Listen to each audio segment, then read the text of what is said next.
نحمدہ ونصلی علی رسولہ الکریم اما بعد اعوذ باللہ من الشیطان الرجیم بسم اللہ الرحمن الرحیم رب اشرح لی صدری ویسر لی امری واحلل عقدۃ من لسانی یفقہوا قولی۔ السلام علیکم ورحمۃ اللہ وبرکاتہ۔ کیسے ہیں آپ سب؟ انشاءاللہ خیر و عافیت سے ہوں گے۔ اللہ تعالیٰ آپ سب کو اپنے حفظ و امان میں رکھے، آمین ثم آمین۔ کل ہماری سورۃ توبہ مکمل ہو گئی۔ بہت خوبصورت آیات تھیں اور کھول کھول کر منافقین کے بارے میں بیان کیا گیا کہ ان کے دلوں میں کیا چل رہا تھا، ان کے دماغ میں وہ کیا سوچ رہے تھے اور وہ عمل کیا کر رہے تھے۔ بہت زیادہ ڈیٹیل منافق کے بارے میں ہمیں قرآن میں ملے گی۔ اللہ تعالیٰ ہمیں ایسی بری صفت سے محفوظ رکھے، آمین ثم آمین۔ آج ہماری سورہ یونس جو ہے وہ شروع ہو رہی ہے، الحمدللہ 11واں پارہ سورہ یونس، آیت نمبر 1 to 5۔ لفظی ترجمہ: الف لام را تلک آیات الکتاب الحکیم، یہ آیتیں ہیں بڑی دانائی والی کتاب کی۔ اکانا، کیا ہوا ہے، للناس، لوگوں کو، عجباً، تعجب ہوا، ان یہ کہ اوحینا، کہ وحی بھیجی ہم نے، الی رجل، ایک مرد کی طرف، منہم، انہی میں سے، ان یہ کہ ان سے جا کے وہ ڈر سنا دیا، الناس، لوگوں کو، فبشر، اور خوشخبری دیں، الذین، ان لوگوں کو جو آمنوا، ایمان لائے، انا، کہ لہم، ان کے لیے، قدم، درجہ ہے، مرتبہ ہے، صدقین، سچا، عند پاس، ربہم، ان کے رب کے۔ قالا، کہتے ہیں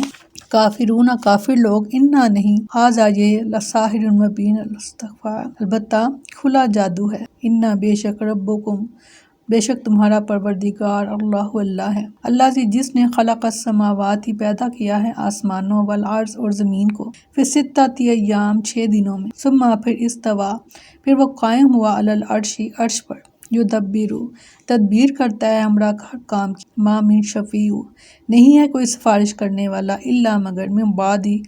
مگر بعد، اذنہ، اس کی اجازت، ذالکم اللہ، یہی ہے اللہ، ربکم، تمہارا پروردگار، فاعبدوہ، پس عبادت کرو اس کی، افلا، کیا نہیں، تذکرون، تم غور کرتے، الیہ، اسی کی طرف، مرجعکم، تمہارا لوٹنا ہے، جمیعاً، سب کا، وعد اللہ، وعدہ ہے اللہ کا، حقاً، سچا، انہ، بے شک وہ، یبدأ، پہلی بار پیدا کرتا ہے، خلقہ، پیدائش کو، ثم، پھر، یعیدہ، پھر وہ دوبارہ کرے گا اس کو، لیجزیہ، تاکہ بدلہ دے، الذین، ان لوگوں کو جو آمنوا، ایمان لائے، وعملوا الصالحات،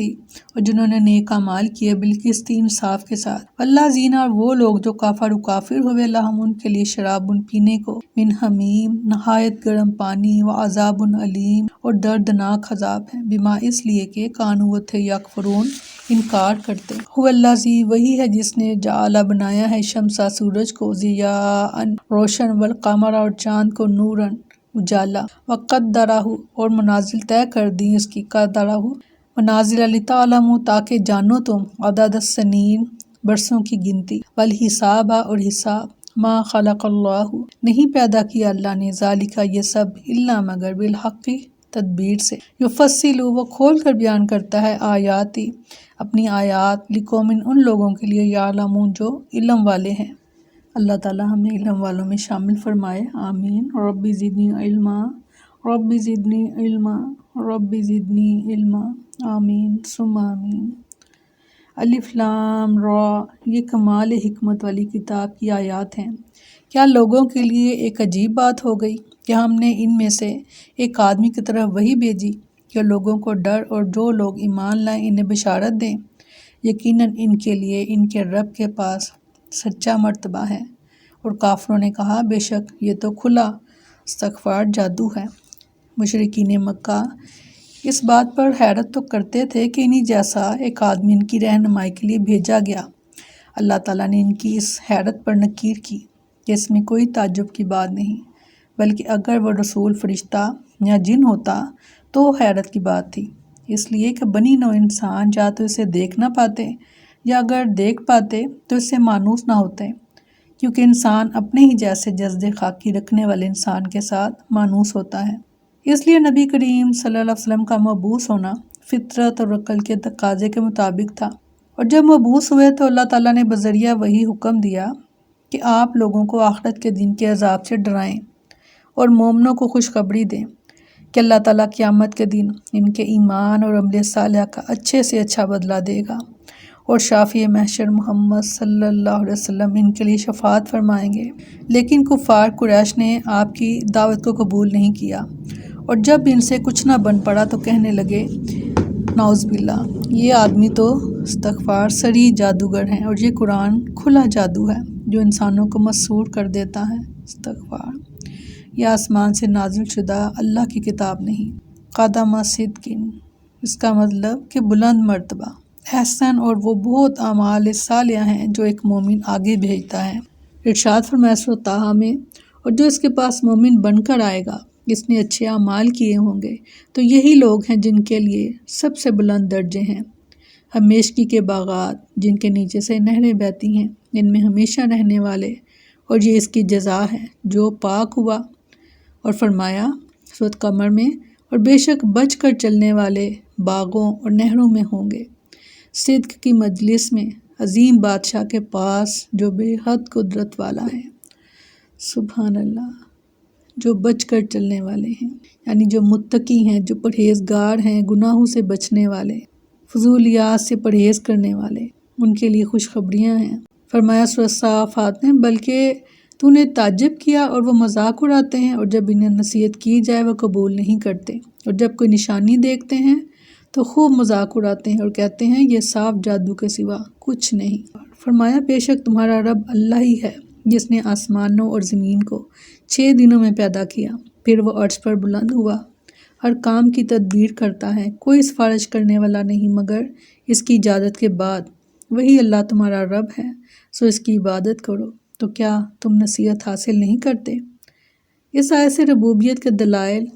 اور ان کے نتائج کا آغاز ہو رہا ہے۔ پہلی دلیل یہ ہے کہ اللہ تعالیٰ ہی نے زمینوں اور آسمانوں کو 6 ایام میں پیدا کیا، یعنی یہ کائنات از خود وجود میں نہیں آ گئی جیسا کہ دوہریوں کا خیال ہے۔ پھر عرش پر قرار پکڑا، پھر وہ کائنات کو پیدا کر کے بیٹھ نہیں گیا جیسا کہ بعض گمراہ لوگوں کا خیال ہے، بلکہ اس کا پورا انتظام چلا رہا ہے۔ شمس و قمر اور ستارے سب اسی کے حکم کے مطابق گردش کر رہے ہیں۔ اس کا رعب اور دبدبہ اور اس کا تصرف اتنا زیادہ ہے کہ کوئی اس کے سامنے کسی دوسرے کی سفارش بھی کرنے کی جرات نہیں کر سکتا،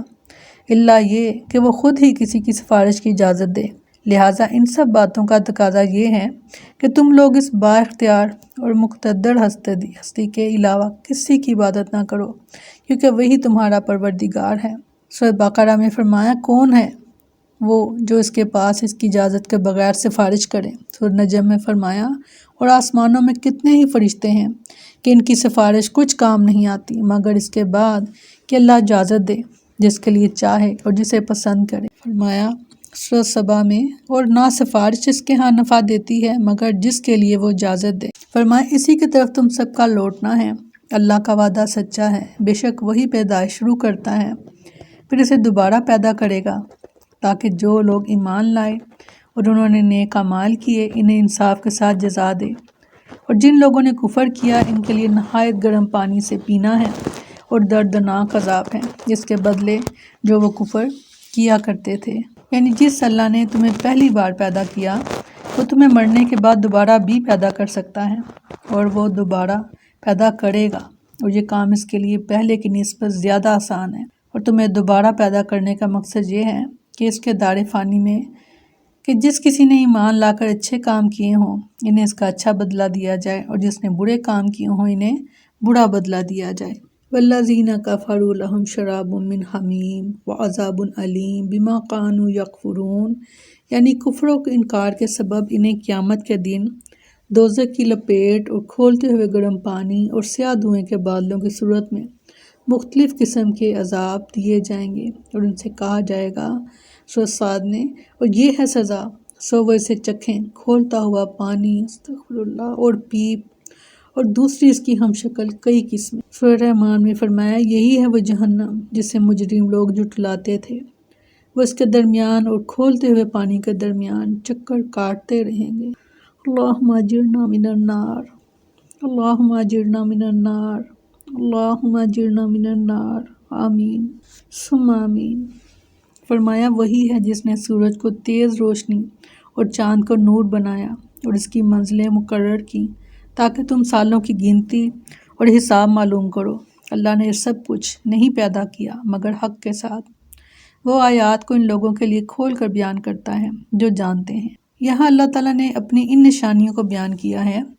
جنہیں اس نے پیدا فرمایا اور اپنی کمال قدرت اور عظیم سلطنت کے لیے نشان بنا دیا۔ مثلاً اس نے سورج سے نکلنے والی شعاؤں کو ضیاء بنا دیا اور چاند سے نکلنے والی شعاؤں کو نور بنا دیا۔ دن کو اس نے سورج کا راج قائم کر دیا اور رات کو چاند کا۔ پھر چاند کی اس نے منزل مقرر فرما دی کہ ابتدا میں جب چاند طلوع ہوتا ہے تو بہت چھوٹا ہوتا ہے، پھر آہستہ آہستہ اس کے وجود اور اس کے نور میں اضافہ ہوتا چلا جاتا ہے، حتیٰ کہ وہ بدر کامل یعنی 14ویں رات کا چاند بن جاتا ہے۔ پھر وہ آہستہ آہستہ کم ہونا شروع ہو جاتا ہے، حتیٰ کہ مہینے کے پورا ہونے پر وہ اپنی پہلی اور ابتدائی حالت کی طرف لوٹ آتا ہے۔ سورہ یاسین نے فرمایا، اور ایک نشانی ان کے لیے رات ہے، ہم اس پر سے دن کو کھینچ اتارتے ہیں تو اچانک وہ اندھیرے میں رہ جانے والے ہوتے ہیں، اور سورج اپنے ایک ٹھکانے کے لیے چل رہا ہے۔ یہ اس سب پر غالب سب کچھ جاننے والے کا اندازہ ہے، اور چاند ہم نے اس کی منزلیں مقرر کر دیں یہاں تک کہ وہ دوبارہ پرانی کھجور کی ٹیڑھی ڈنڈی کی طرح ہو جاتا ہے۔ نہ سورج اس کے لائق ہے کہ چاند کو جا پکڑے اور نہ رات ہی دن سے پہلے آنے والی ہے، اور سب ایک ایک دائرے میں تیر رہے ہیں۔ بے شک سیدہ عائشہ صدیقہ رضی اللہ عنہا بیان کرتی ہیں کہ رسول اللہ صلی اللہ علیہ وسلم نے فرمایا، سورج اور چاند کو گرہن کسی کے موت و حیات کی وجہ سے نہیں لگتا، بلکہ یہ تو اللہ کی نشانیوں میں سے 2 نشانیاں ہیں۔ سورہ صاد نے فرمایا، ہم نے آسمانوں اور زمین کو اور ان دونوں کے درمیان کی چیزوں کو بیکار پیدا نہیں کیا۔ یہ ان لوگوں کا گمان ہے جنہوں نے کفر کیا، سو ان لوگوں کے لیے جنہوں نے کفر کیا آگ کی صورت میں بڑی ہلاکت ہے۔ سورۃ مومنون میں فرمایا، تو کیا تم نے گمان کر لیا کہ ہم نے تمہیں بے مقصد ہی پیدا کیا ہے، اور یہ کہ بے شک تم ہماری طرف نہیں لوٹائے جاؤ گے؟ بس بہت بلند ہے اللہ جو سچا بادشاہ ہے، اس کے سوا کوئی معبود نہیں، عزت والے عرش کا رب۔ السلام علیکم ورحمۃ اللہ وبرکاتہ۔